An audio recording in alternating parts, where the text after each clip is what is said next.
محمد وآل محمد صلوات اللهم صل على محمد وآل محمد.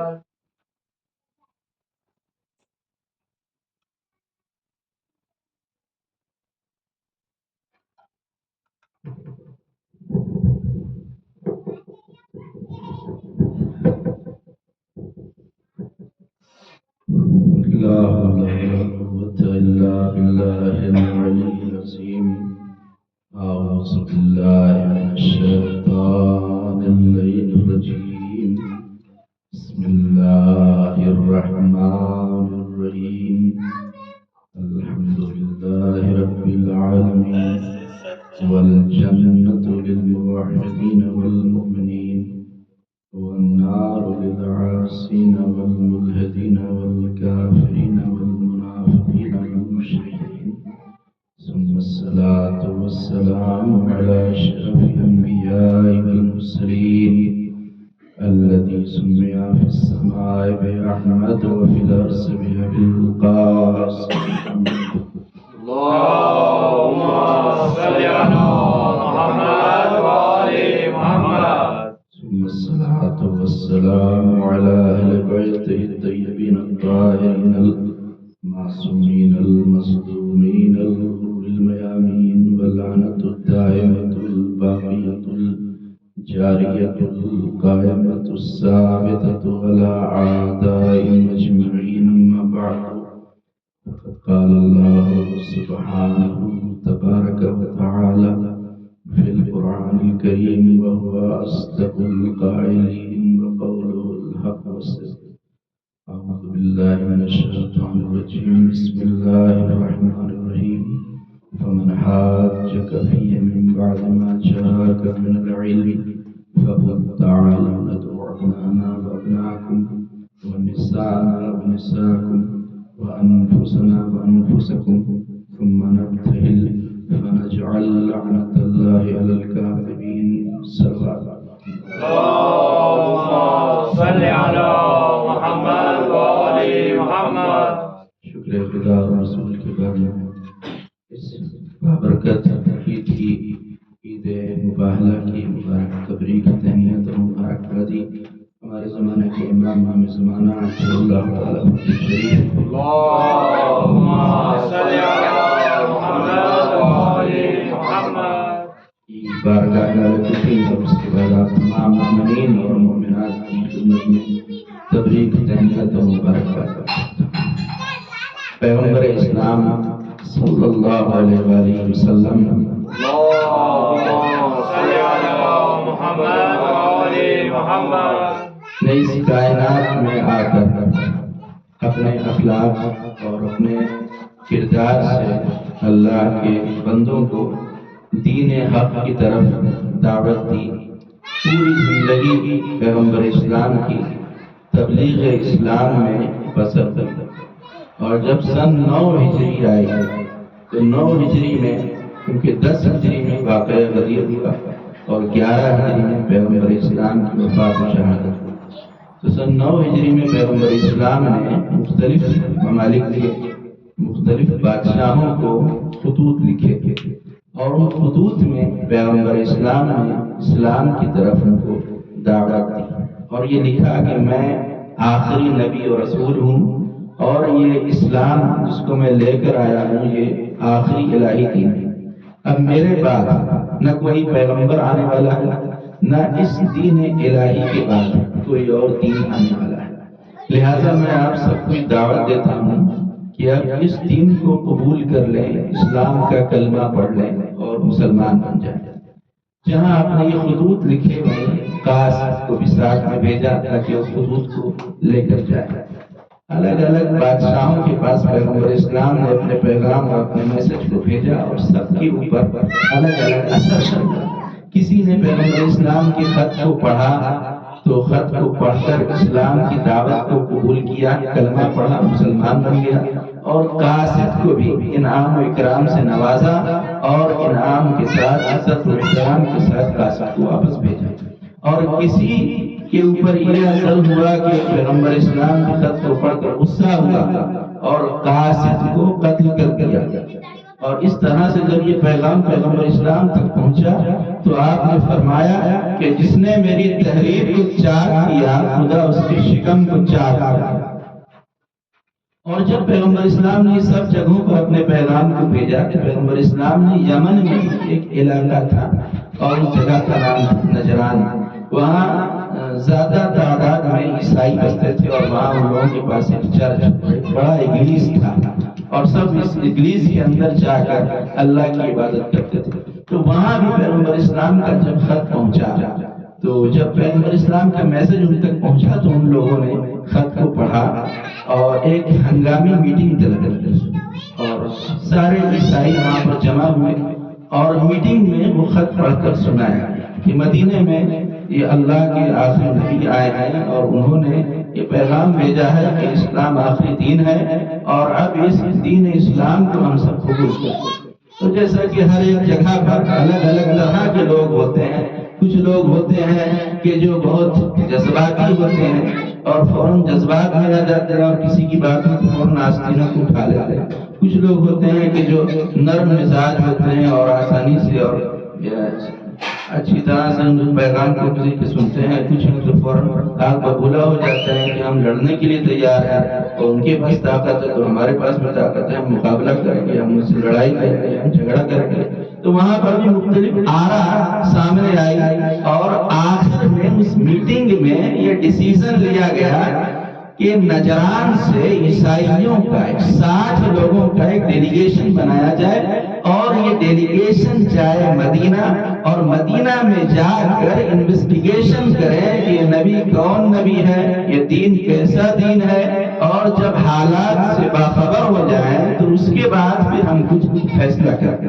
لہذا 60 لوگوں کا ایک گروپ تیار ہوا اور ان میں ایک کو سردار بنایا گیا جو ان کا عالم تھا، جو اور لوگوں سے زیادہ عقل مند ہوشیار پڑھا لکھا، عبدالمسیح عابد جو سردار تھا اس قافلے کا۔ 60 لوگوں کا گروپ چلا نجران سے مدینے۔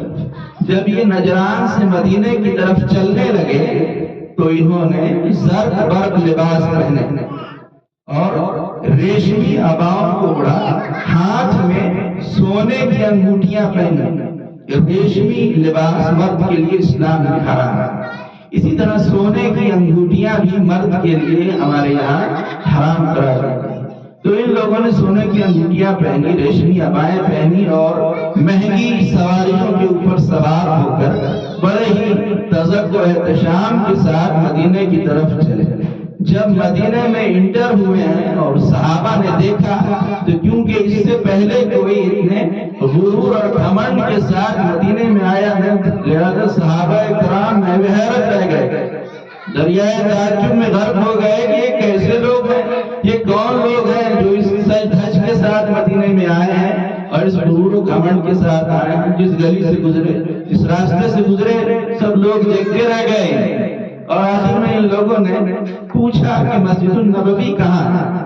تو لوگوں نے بتایا کہ یہ سامنے نبی کی مسجد ہے، اور پھر یہ لوگ سواریوں سے اترے اور اتر کر مسجد النبوی میں داخل ہوئے کہ مسجد میں ہی پیغمبر اسلام ہوں گے، لہذا ان سے جا کر مکالمہ کریں۔ مسجد میں داخل ہوئے تو اتفاق سے پیغمبر اسلام جو اس وقت مسجد کے اندر موجود تھے تو یہ لوگ گئے قریب اور جا کر سلام کیا، لیکن جب پیغمبر اسلام نے ان کے جسم پر ریشمی عباؤں کو دیکھا، ہاتھ میں سونے کی انگوٹھیوں کو دیکھا تو پیغمبر اسلام نے سلام کا جواب نہیں دیا اور نفرت سے منہ پھیر دیا۔ اب یہاں پر ایک جملہ عرض کرنا چاہتا ہوں کہ جس سے محمد مصطفیٰ منہ پھیر دے اس کے پاس بچ گیا، اس نے اللہ کے نبی روح کو موڑ لے، پیغمبر اسلام نے روح کو موڑ لیا، گفتگو نہیں کی، لوگ بیٹھے رہے، انتظار کرتے رہے کہ شاید اب رسول خدا ہم سے بات کریں، شاید کہ اللہ کے نبی ہم سے بات کریں، لیکن پیغمبر اسلام نے بات نہیں کیا۔ یہاں تک کہ ان کی عبادت کا وقت ہو گیا تو وہ لوگ اپنے طریقے کے مطابق مشرق کی طرف رخ کر کے عبادت کرنے لگے۔ کچھ صحابہ نے روکنا بھی چاہا تو پیغمبر اسلام نے منع کیا کہ نہیں، یہ جیسے کر رہے ہیں ویسے کرنا۔ عبادت کر کے پھر بیٹھ گئے اور انتظار کرنے لگے کہ شاید اللہ کے نبی ہم سے بات کریں، شاید ہم سے کلام کریں، لیکن پیغمبر اسلام نے بات نہیں کی تو تھک کے مسجد سے باہر نکلے جب مسجد سے باہر نکلے تو عثمان اور عبد الرحمان یہ دونوں مل گئے، تو دونوں سے ان لوگوں نے پوچھا، شکایت ایک طرح سے شکایتی لہجے میں کہا کہ دیکھو تمہارے رسول نے ہمیں خط لکھ کر دعوت دی، ہمیں بلایا اور ہم آ گئے ہیں، تو اب ہم سے بات ہی نہیں کرتے، یہ کیسے رسول ہیں کہ آج ہم سے بات کرنے کے لیے بھی تیار نہیں ہیں، ہمارے سلام کا جواب بھی نہیں دے رہے۔ تو جب ان دونوں نے سنا کہ رسول خدا ان سے بات نہیں کر رہے ہیں، مخاطب نہیں ہو رہے ہیں، تو ان دونوں نے کہا کہ اس کی وجہ کہ کیوں رسول اللہ ان سے بات نہیں کر رہے ہیں، اس کی وجہ اگر کوئی بتا سکتا ہے تو صرف علی ابن ابی طالب۔ اللهم صل على محمد وآل محمد۔ صرف علی بتا سکتے ہیں کہ رسول بات کیوں نہیں کر رہے ہیں، کیوں؟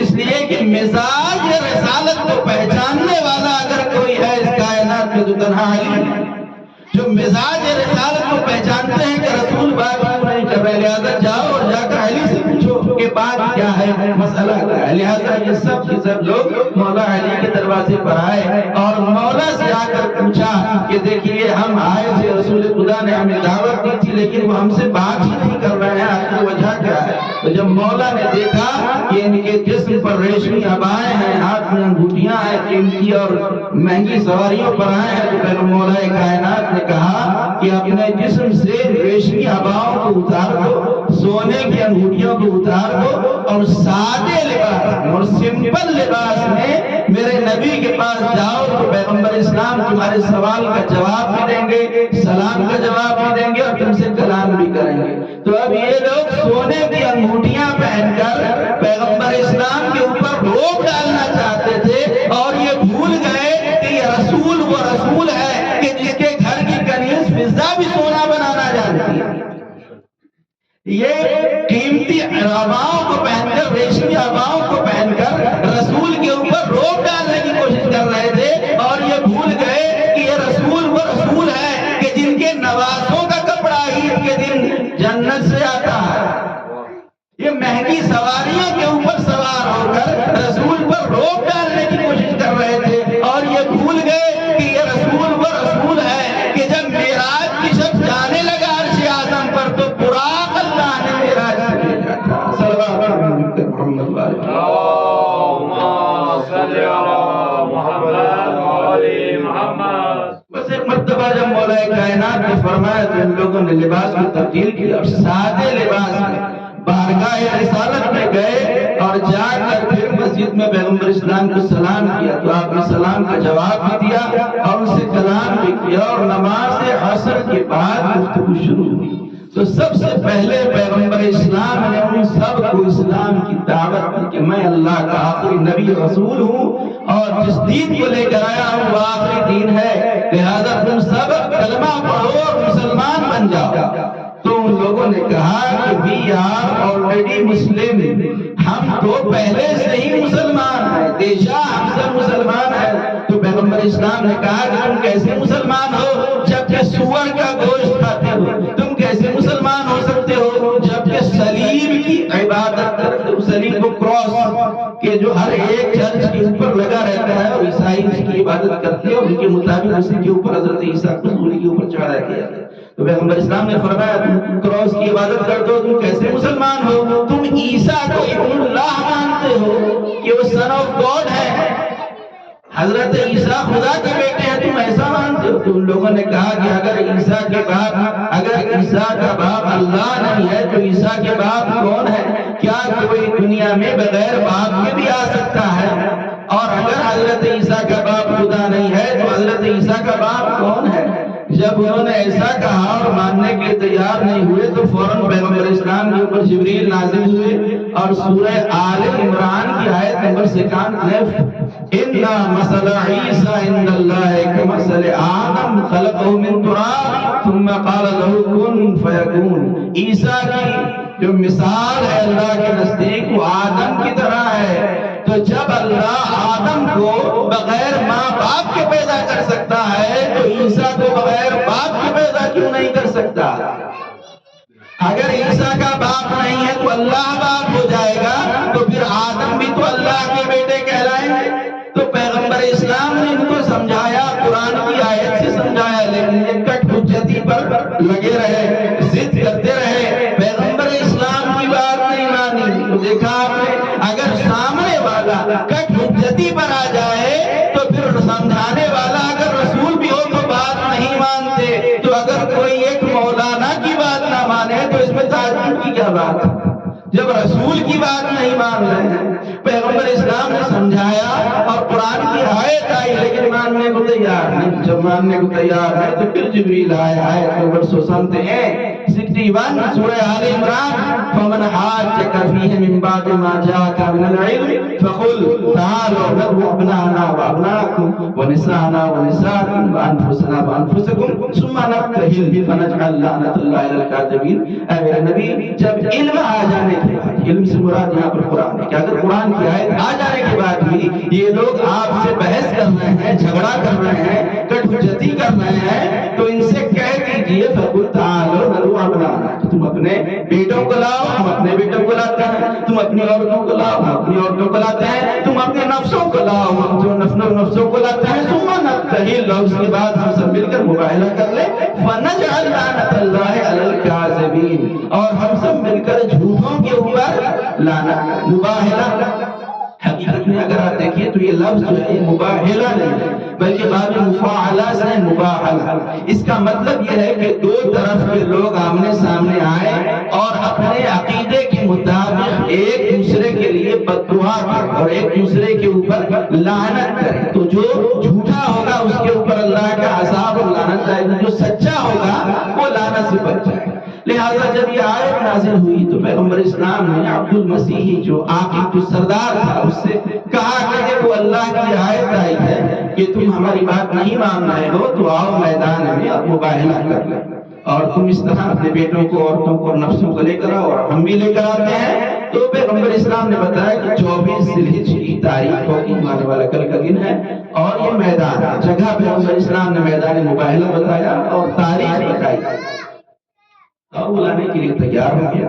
اب جب 24 ذی الحجہ کی تاریخ آئی ہے تو آیت میں تو یہ اللہ کہہ رہا ہے کہ ابنانا، اپنے بیٹوں کو لاؤ، تو اب یہاں پر پیغمبر اسلام چاہتے تو مدینے کے جتنے بچے تھے سب کو ابنانا، کیونکہ جمع کا صیغہ ہے، یعنی 3 یا 3 سے زیادہ، کیونکہ وہ اردو کی طرح نہیں ہے۔ اردو میں سنگولر 1 پلورل 2 یا 2 سے زیادہ بھی ہوگا، لیکن عربی میں سنگولر کے لیے 1، پھر 2 کے لیے اثنین تثنیہ کا صیغہ، پھر جمع کے لیے جو ہے 3 یا 3 سے زیادہ کے لیے جمع کا صیغہ ہے۔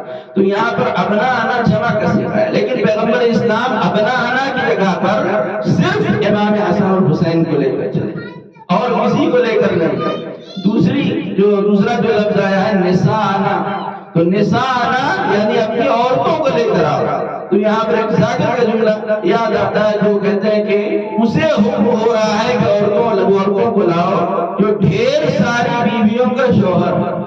پیغمبر اسلام کم سے کم 9 ازواج پیغمبر اسلام کی ہے، ان کو حکم خدا ہو رہا ہے کہ عورتوں کو لاؤ۔ تو پیغمبر اسلام کو تو اپنی تمام زوجہ کو لے جانا چاہیے تھا، تمام ازواج کو لے جانا چاہیے تھا، لیکن پیغمبر اسلام کسی زوجہ کو لے کر نہیں گئے۔ اگر نساءنا کی جگہ پر لے کر گئے تو صرف اور صرف شہزادی کونین جناب فاطمہ زہرا سلام اللہ علیہا۔ اللہم صلی علی محمد وعلی محمد۔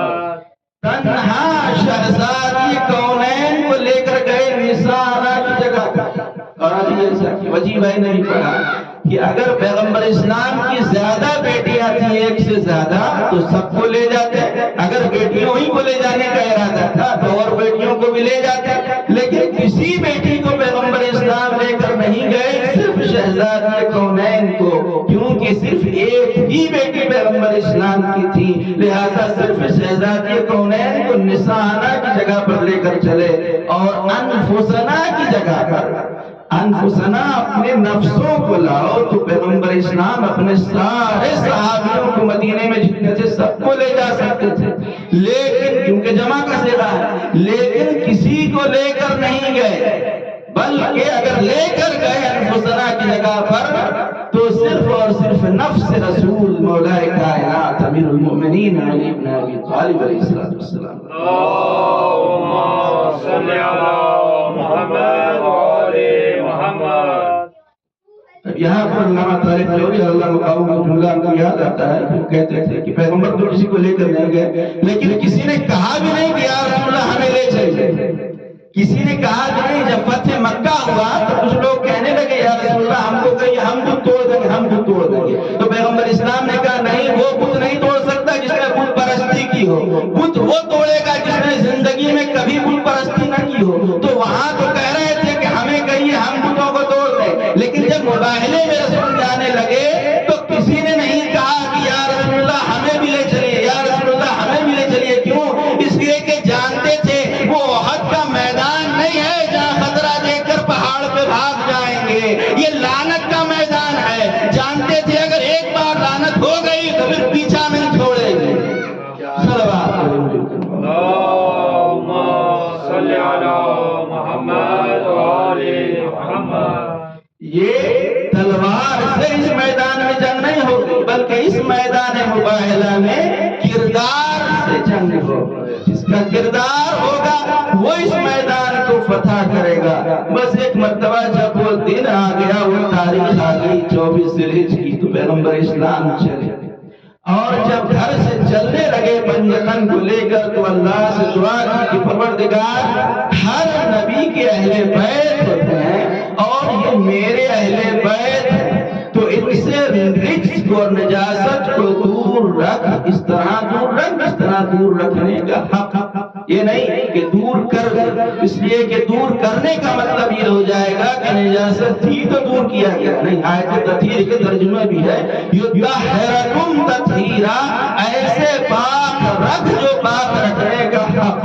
بس ایک مرتبہ پیغمبر اسلام جب لے کر چلے تو یہ دعا کی اور اس طرح سے تعارف بھی کرایا کہ اہل بیت رسول کون ہے، پیغمبر اسلام کے اہل بیت کون ہے۔ اس کو شاید نے کہا کہ گھر سے مباہلے کے لیے پنجتن چلے، گھر سے مباہلے کے لیے پنجتن چلے، کچھ پھول تھے جو بن کے وقار چمن چلے، اور اس قافلے کی جیت پر کیوں کرنا ہو یقین، اس قافلے کی جیت پر کیوں کرنا ہو یقین جس قافلے کے پشت میں خیبر شکن چلے۔ نعرے حیدری، حیدری، آواز بلند صلوات۔ اللهم صل على محمد وآل محمد۔ کچھ اس انداز سے پیغمبر اسلام چلے کہ آگے آگے خود ہیں، انگلی پکڑایا ہے امام حسن کو اور گود میں لیے ہیں امام حسین، اور پیغمبر اسلام کے پیچھے شہزادی کونین ہیں، سر سے پیر تک چادر تطہیر میں لپٹی ہوئی، اور شہزادی کونین کے بعد مولا کائنات۔ آج یہ عجیب و غریب منظر دیکھنے کو ملا کیونکہ حکم اسلام ہے۔ آپ سب بھی جانتے ہوں گے کہ اگر عورت و مرد ساتھ میں راستہ چل رہے ہیں تو حکم یہ ہے کہ مرد آگے چڑھے اور عورت کو پیچھے چلے، عورتیں پیچھے پیچھے چلیں، مرد آگے آگے چلیں، لیکن یہاں پر جو ترتیب ہے وہ الٹی ہے۔ شہزادی کونین آگے ہیں، مولا کائنات پیچھے ہیں، جو ہر جنگ میں آگے آگے تھے آج وہ پیچھے چل رہے ہیں۔ پیغمبر اکرم آگے ہیں، بیچ میں شہزادی ہے، پیچھے مولا کائنات ہے۔ آخر وجہ کیا ہے؟ چلیے رسول اللہ سے پوچھیں کہ یا رسول اللہ آخر وجہ کیا ہے؟ آج آپ نے بیٹی کو آگے رکھا ہے، اپنے نفس کو پیچھے رکھا ہے، تو عجب نہیں پیغمبر اسلام جواب دیں کہ عظمت فاطمہ کو سمجھو، فاطمہ کی عظمت کو سمجھو کہ اگر ایک قدم آگے بڑھائیں تو رسول بن جائیں، ایک قدم پیچھے ہٹائیں تو امام بن جائیں۔